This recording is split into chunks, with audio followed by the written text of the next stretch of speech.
Esta noche quiero que vayan conmigo al capítulo 16 del Evangelio de Lucas. Y comenzando en el versículo 19 hay una historia que Jesús contó. Había un hombre rico que se vestía lujosamente con lino y daba banquetes todos los días. Se tendía un mendigo llamado Lázaro a la puerta de su casa cubierto de llagas, y queriendo llenarse el estómago con lo que caía de la mesa del hombre rico, hasta los perros se acercaban y le lamían las llagas. Resulta que murió el mendigo, y los ángeles se lo llevaron para que estuviera al lado de Abraham.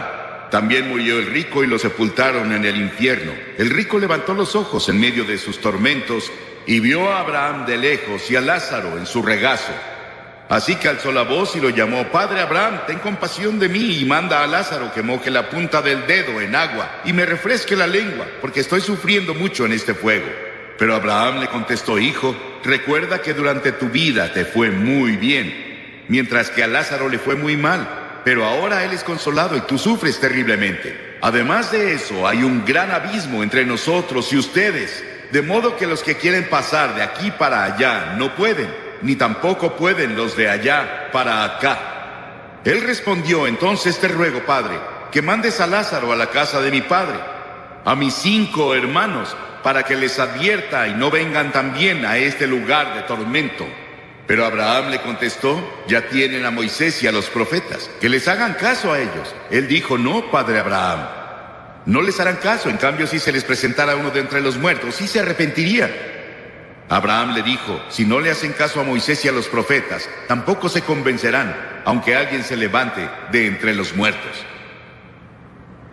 No estoy aquí esta noche para decir vete al infierno, sino vete al cielo. Y te animo a que no digas estoy condenado, sino seré salvado. En esta historia se usa la palabra infierno. Se traduce a infierno en nuestra versión autorizada, aunque en realidad es Hades, porque el Hades estaba en 2 compartimientos aparentemente. Uno se llamaba paraíso y otro se llamaba lugar de tormento.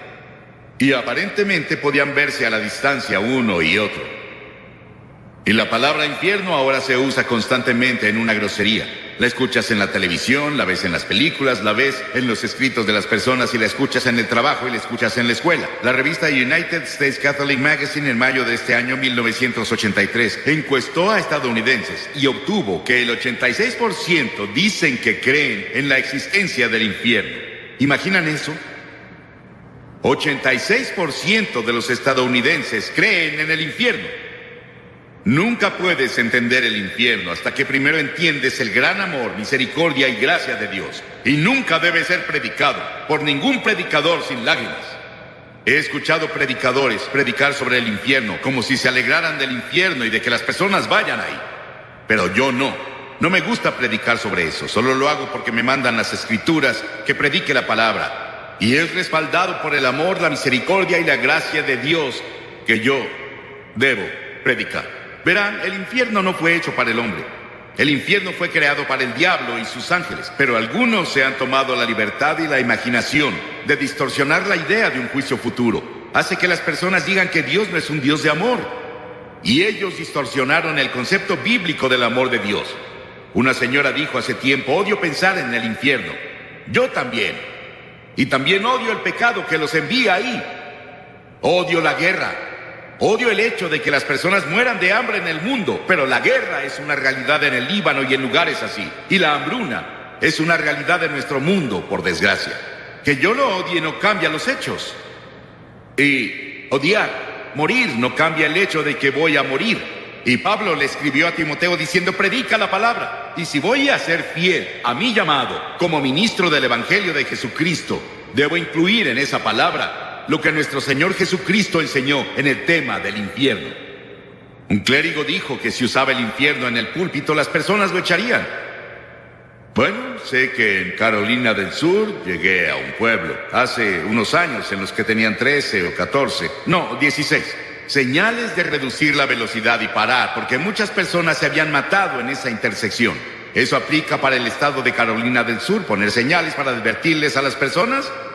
¿Es correcto que yo les advierta esta noche lo que Jesús enseñó y lo que la Biblia enseña de principio a fin? ¿Está mal que un hombre sacuda una linterna para detener a las personas en un cruce de vía? ¿Está mal ondear una bandera para advertir que viene un juicio? Recuerdo que hace años estábamos en Mississippi y había una carretera estrecha y venía uno de esos terribles tornados. Y un puente fue arrastrado en el torrente de agua. Y un hombre salió esa noche cuando vio lo que pasó e intentó advertir a los autos con su pañuelo mojado y una linterna. Y ninguno de ellos paraba y 5 de ellos cayeron y los ocupantes de los autos murieron.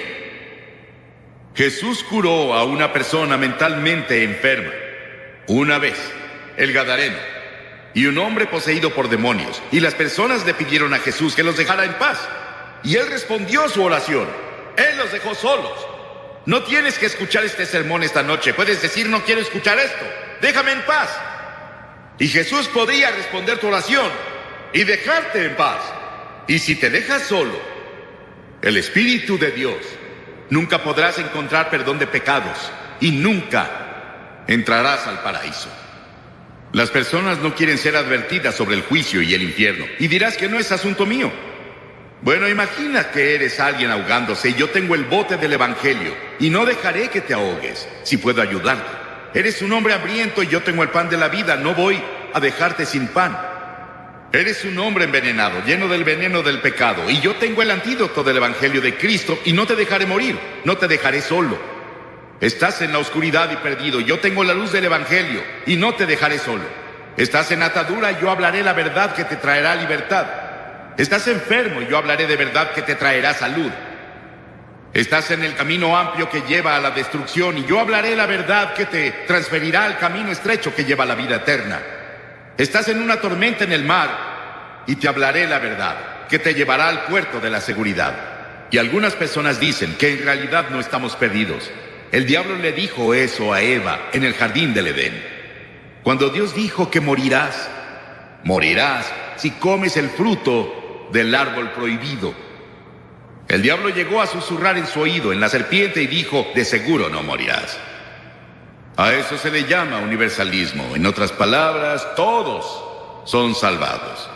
Solo no lo saben. Algunas personas lo dicen y tenemos una forma sutil de universalismo que se está filtrando a todo grupo evangélico de hoy, de que de seguro no moriremos, que no existe eso del infierno. Pero creo que existe, de acuerdo con las enseñanzas de las Escrituras. Creo que es intuitivo. El hombre en todo el mundo cree que un día tendrá que dar cuentas y va a tener que sufrir de cierta forma por la vida desobediente que vivió aquí. Y luego Jesús constantemente lo enseñó. Nadie en las Escrituras habló más sobre el infierno que Jesús. Él dijo, y cualquiera que lo maldiga quedará expuesto al infierno del fuego.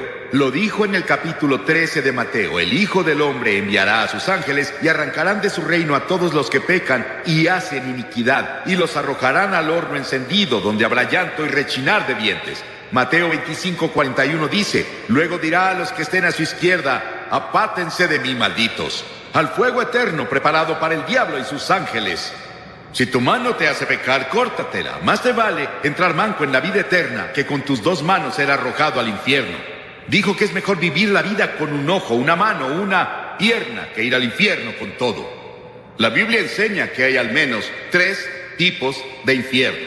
Primero, está el infierno en el corazón. Miles de personas aquí tienen un infierno en su corazón. Y ahí es en donde comienza. La mayoría del mundo asume que la naturaleza humana es buena, pero la Biblia nos enseña que básicamente es mala. Por naturaleza somos egoístas, pecaminosos, obstinados y perdidos. En pecado me concibió mi madre, dijo David.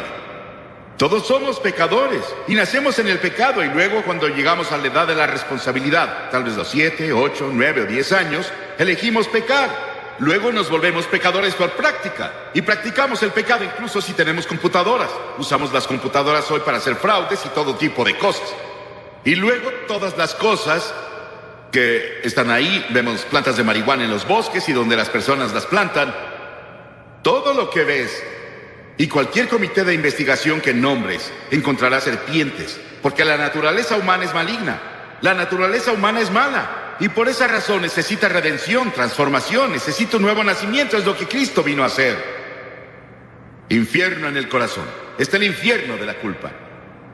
Un hombre me escribió hace tiempo Él engañaba a su esposa. Vivía medio tiempo con otra mujer en otra ciudad. Y dijo, estoy viviendo un infierno.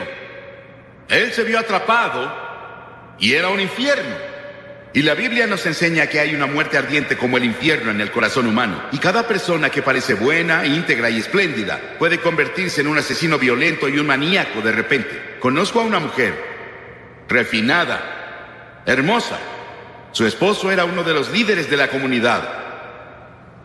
Y sin ninguna provocación en absoluto, mientras él dormía, ella tomó una pistola y le disparó, lo mató y está en prisión ahora. Y leemos eso a diario en el periódico. Las personas dicen que eran personas buenas, refinadas, hacían todo tipo de cosas y nunca imaginaron que harían eso. Y en el corazón hay culpa. Y está el infierno de la inquietud. La Biblia declara, el malvado es como un mar agitado. Vimos el verano pasado a gente en Europa. Fuimos a Ámsterdam a dar una conferencia sobre evangelistas itinerantes. La considero una de las más grandes conferencias impartidas en la historia de la iglesia cristiana. Y nos vimos con muchas otras personas que estaban solo buscando algo, no sabían qué. Vi a estadounidenses y personas de Japón y de todos lados corriendo como si su vida dependiera de ello. No sabían a dónde iban o qué hacían, solo iban, intentando encontrar descanso y paz. Y está el infierno de la lujuria. La viuda que se entrega al placer ya está muerta en vida.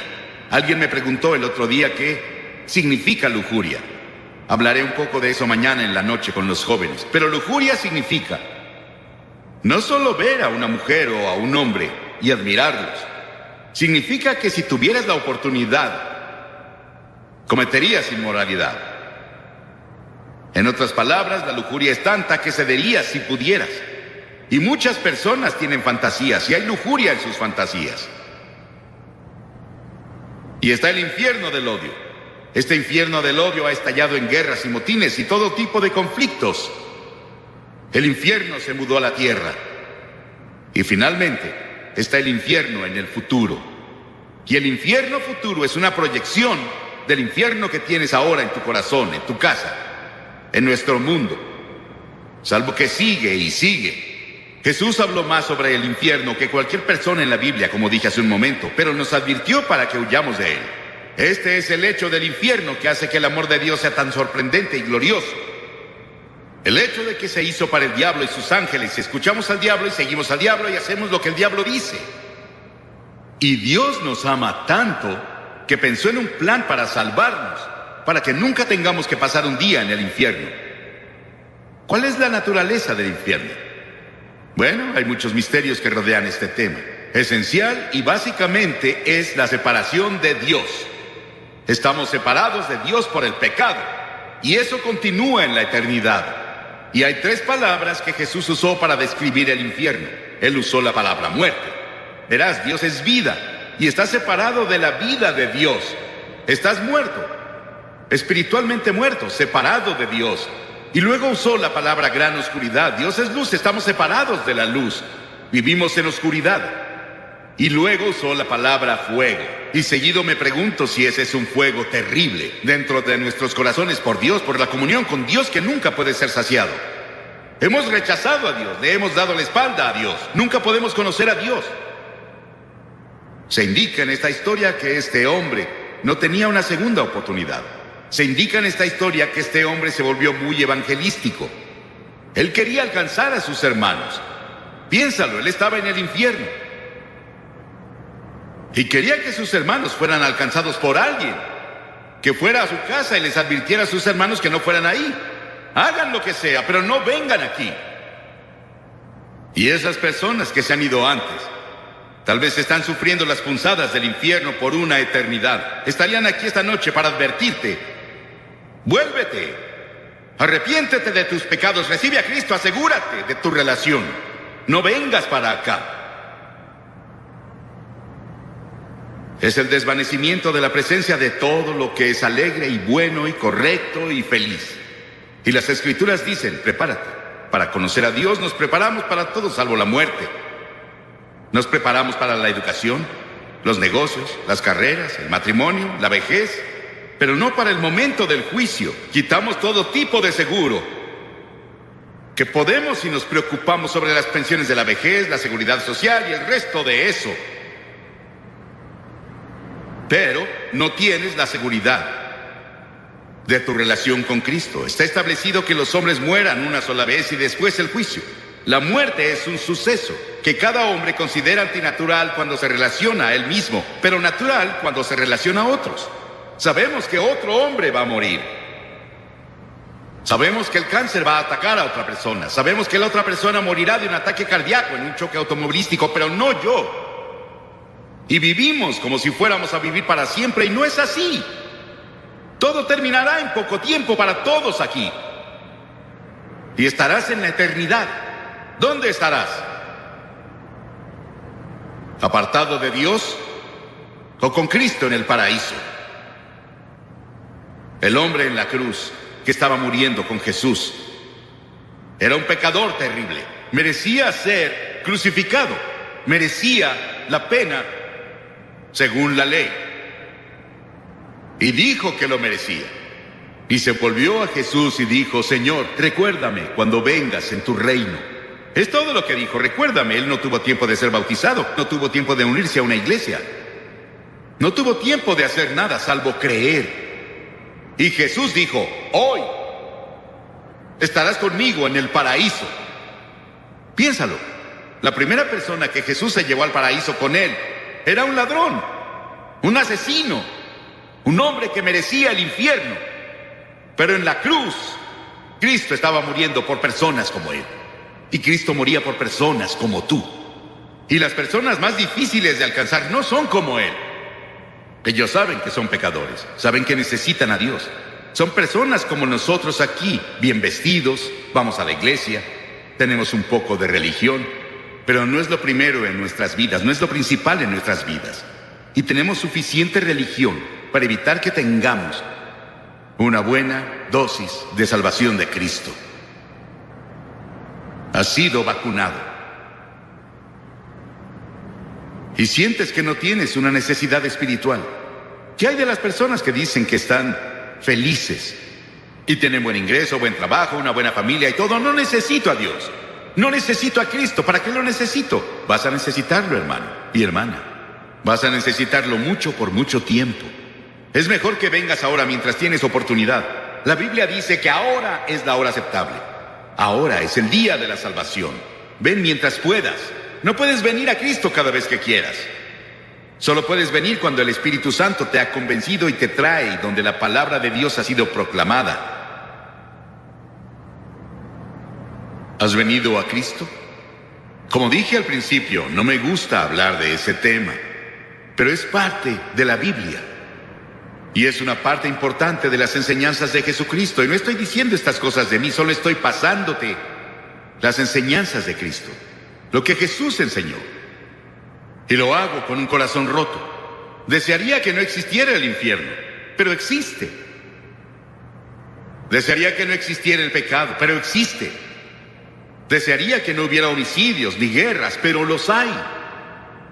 Y hay un infierno, pero gracias a Dios hay un cielo, hay un paraíso, y ahí es donde Jesús está. Y quiero decirte esta noche que sé que yo iré ahí. En el momento que leas en el periódico que Billy Graham murió, sabrás que está más vivo de lo que jamás estuvo. Y estoy en el paraíso. Y ya quiero estar ahí.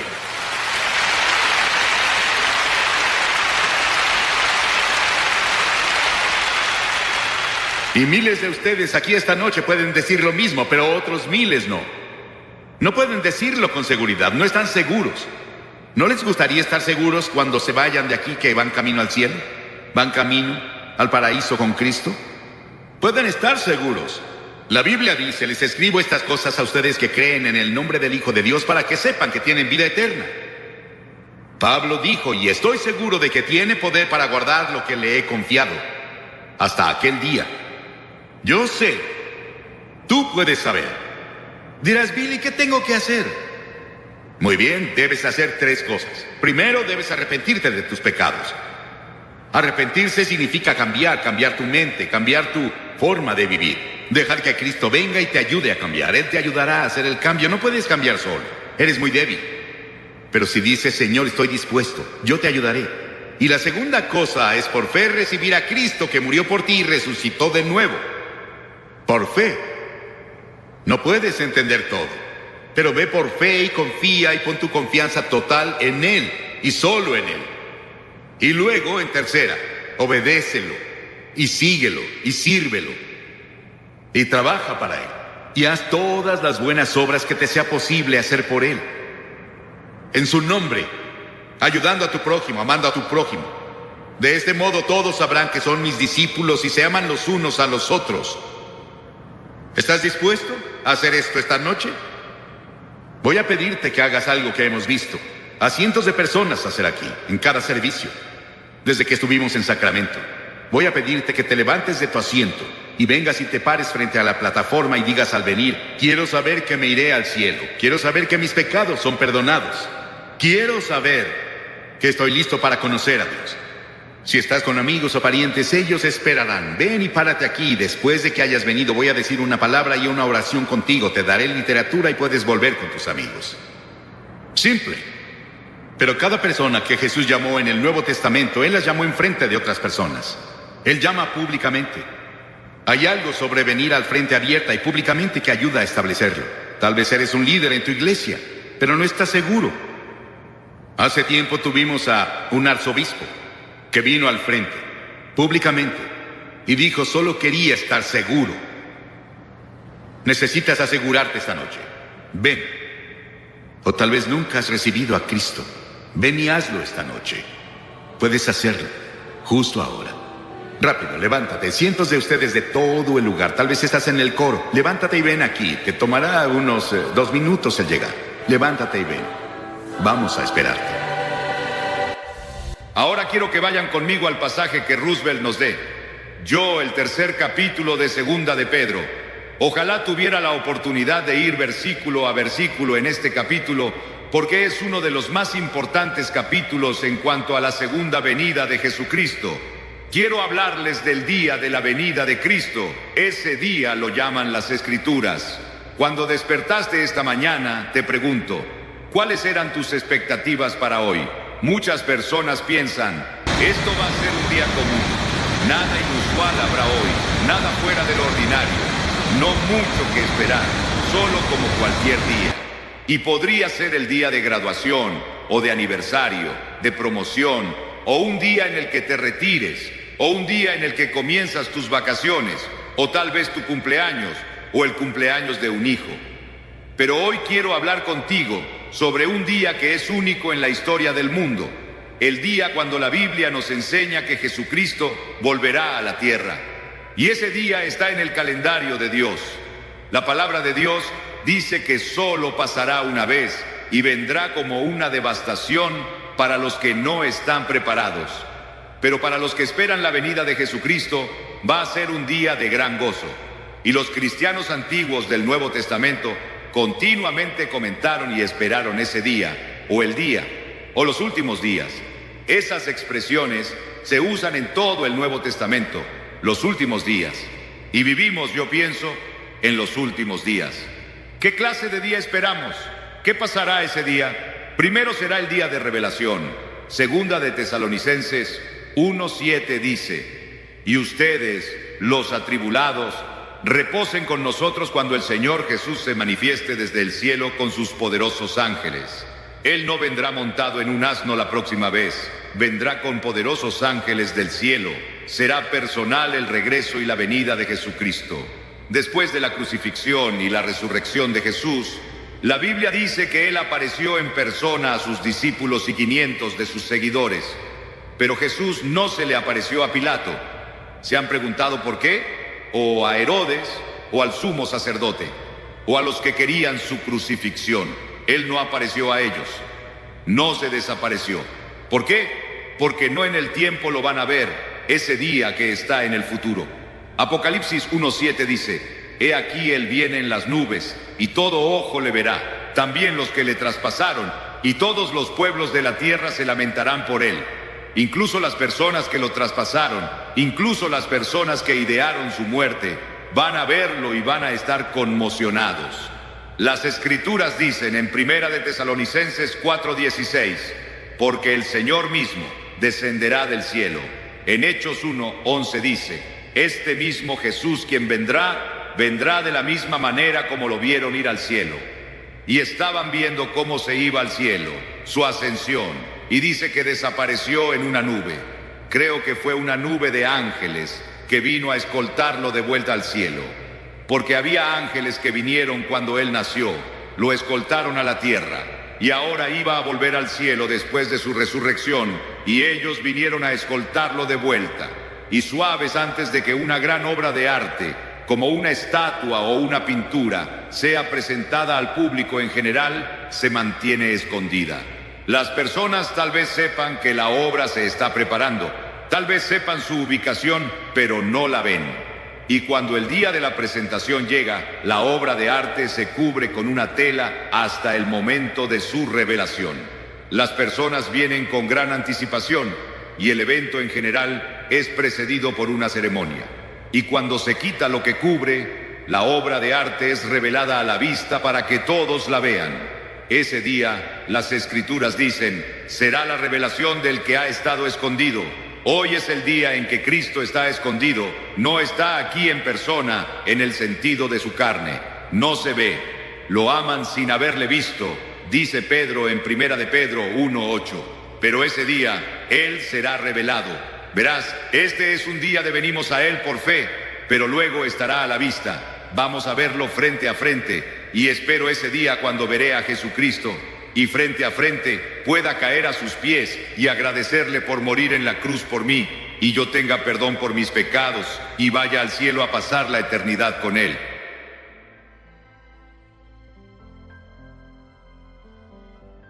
En los países orientales, su nombre se presenta. En muchos países orientales presentan al hombre el día de su boda con su esposa. La primera vez que él ve a la esposa es el día de la boda y está escondida bajo un velo. Y ya imagino la expectación de esos jóvenes, esperando a ver qué clase de mujer eligieron sus padres para él, para ver a su esposa por primera vez.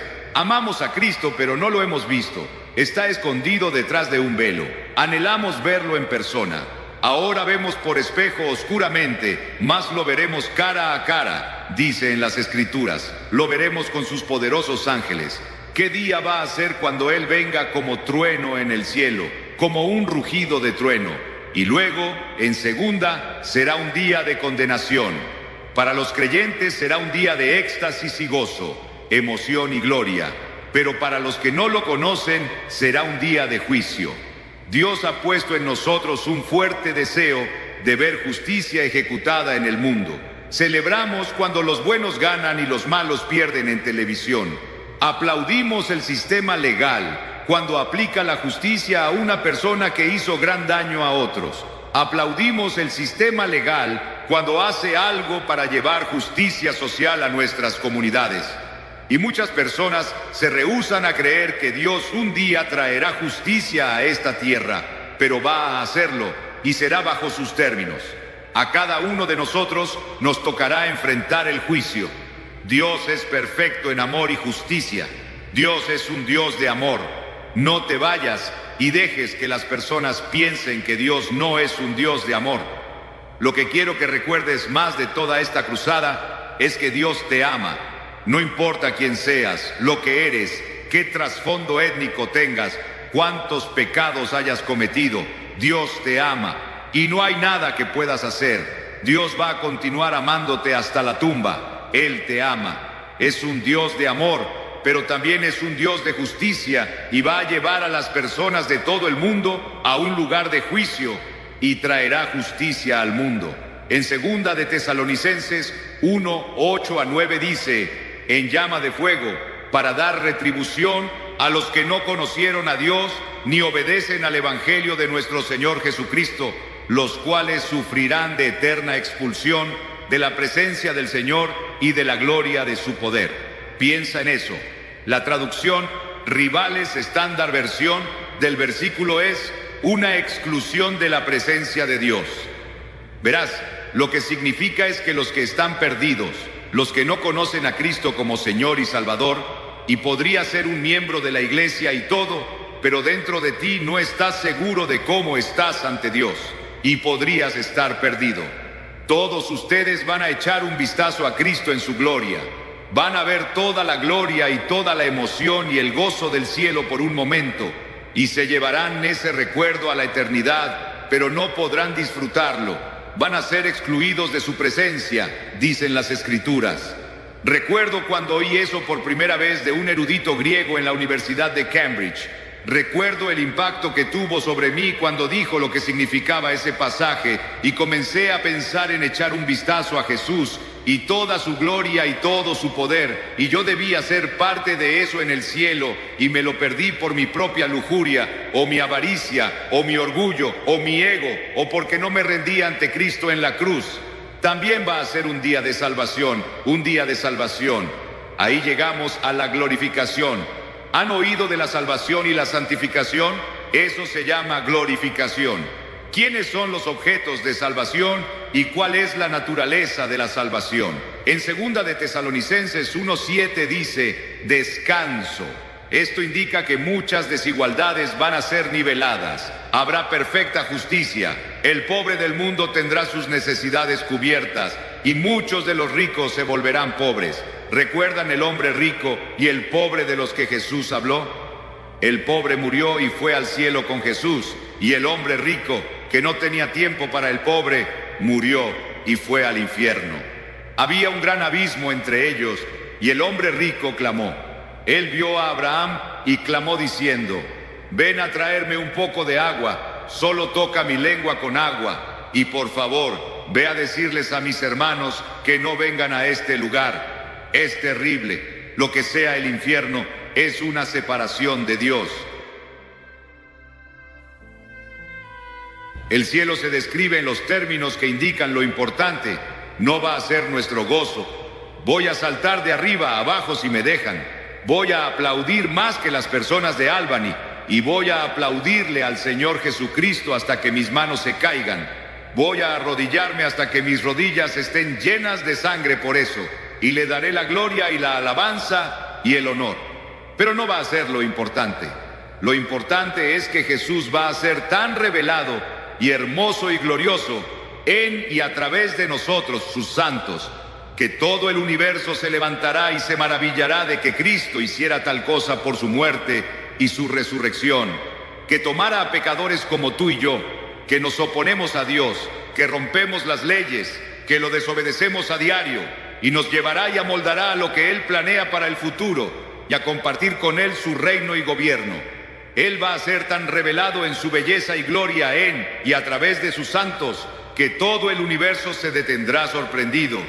Verás, un obrero es revelado por su trabajo. Sir Christopher Wren fue el diseñador de la Catedral de San Pablo en Londres, y recuerdo cuando fuimos a Londres el año después de la guerra, Charles Barones y su esposa, Billy y mi esposa y yo, fuimos a Inglaterra y predicamos allá por 6 meses, y toda la ciudad estaba casi en ruinas, pero veías la Catedral de San Pablo de pie, con toda su gloria. Había sufrido un poco de daño, pero no mucho. Sir Christopher Wren la diseñó. Dentro de la catedral hay una placa en su memoria y dice, si buscas el monumento de Sir Christopher Wren, aquí lo ves. Este es un monumento. El monumento del Señor Jesucristo, su obra en la tierra, en la cruz y su resurrección, seremos tú y yo, todos los que conocen a Cristo. El cuerpo de Cristo, somos su obra maestra. Cuando el universo mire a su iglesia glorificada, se maravillará de su belleza. No pensarán en ti y en mí, van a pensar en Él. Todos nuestros pensamientos se centrarán en Él. El universo estará impresionado, no por nosotros, sino por el que logró esto. Cristo será el centro del cielo, y en el infierno, a donde sea que veas, nunca lo verás. Este es el día que el Señor ha hecho. Regocijémonos con gozo en Él, dice en las Escrituras. Habrá un día en el que Cristo volverá. Hasta ahora, ¿cuándo vendrá? Es un secreto. Según un artículo reciente del New York Times del año pasado, el gobierno de los EEUQU creó 6.800.000 mensajes y documentos clasificados. Son muchos secretos. Y claro, sabemos que estos secretos tienen fugas, pero Dios tiene un secreto que no le reveló a nadie, y ni siquiera especulamos.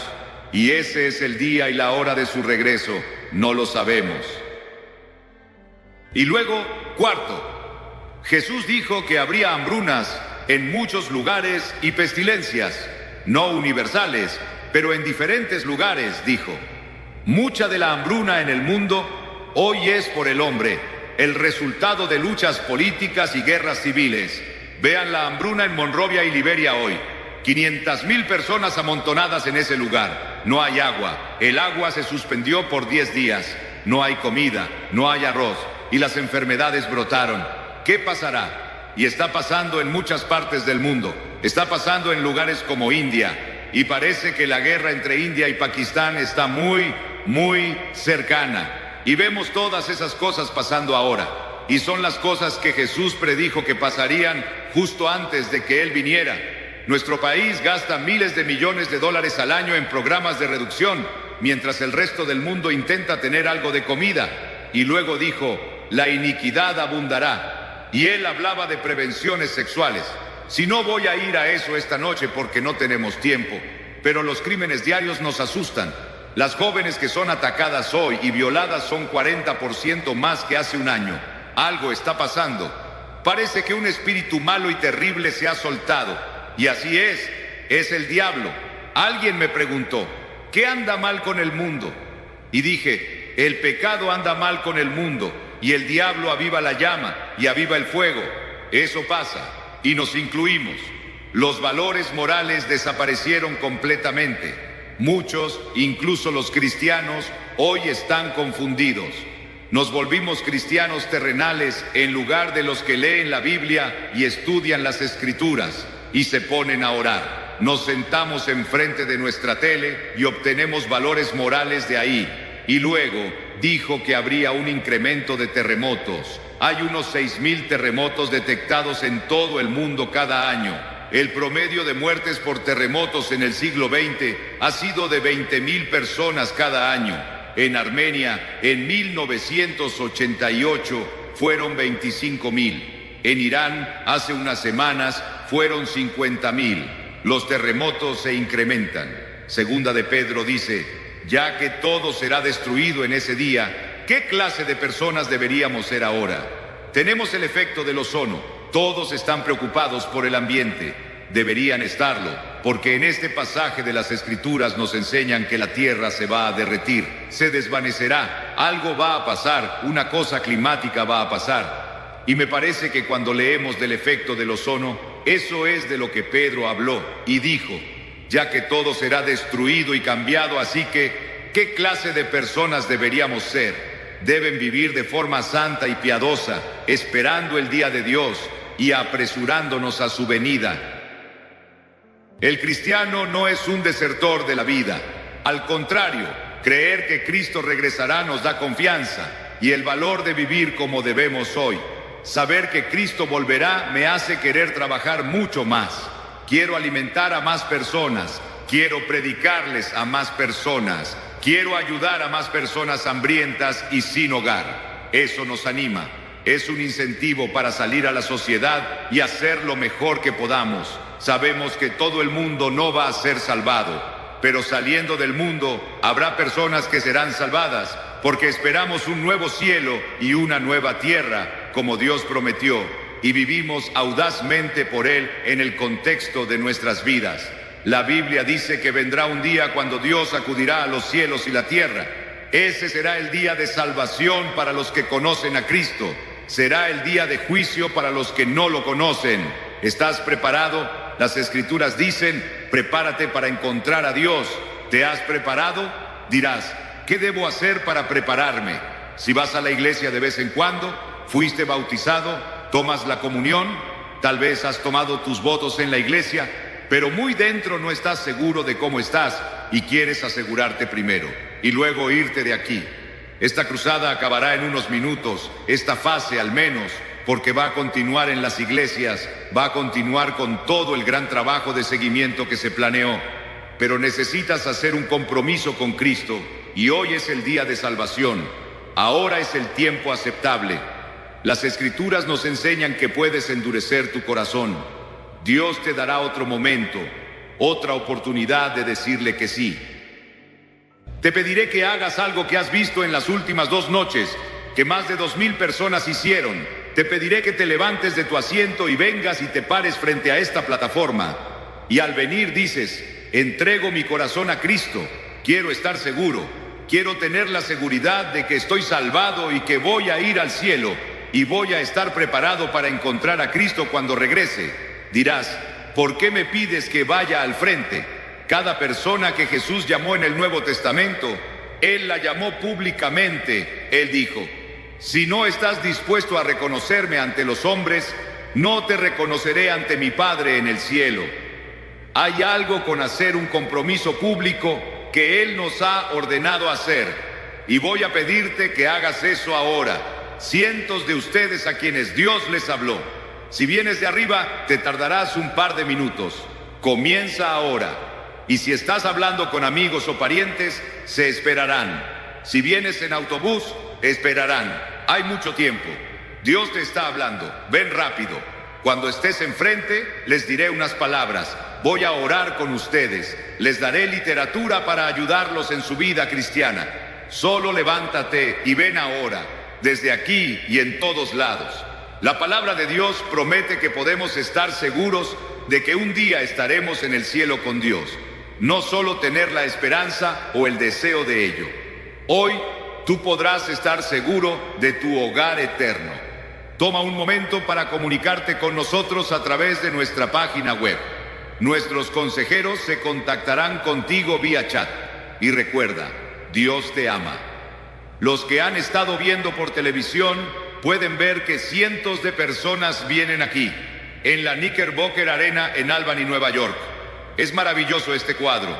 Y Roosevelt, quien ha predicado noche tras noche antes de que yo viniera, ha visto a cientos de personas llegar a Cristo cuando él predicó también. Hay una gran hambre espiritual y un gran movimiento del Espíritu de Dios. Te pido que recibas a Cristo en tu corazón, donde sea que estés, en tu casa, tal vez en un club o tal vez en un cuarto de hotel. Puedes decirle que sí a Cristo. Dios te bendiga y te ayude a tomar ese compromiso esta noche, y asegúrate de ir a la iglesia el domingo. El día en que Jesucristo vuelva será uno de temor y conmoción, o será de gran gozo para ti. ¿Qué pasará si mueres antes de que Jesús regrese? ¿Estás seguro de que Dios te recibirá en el cielo por toda la eternidad? Dios te ama. Él quiere que estés seguro. Puedes estar seguro ahora mismo.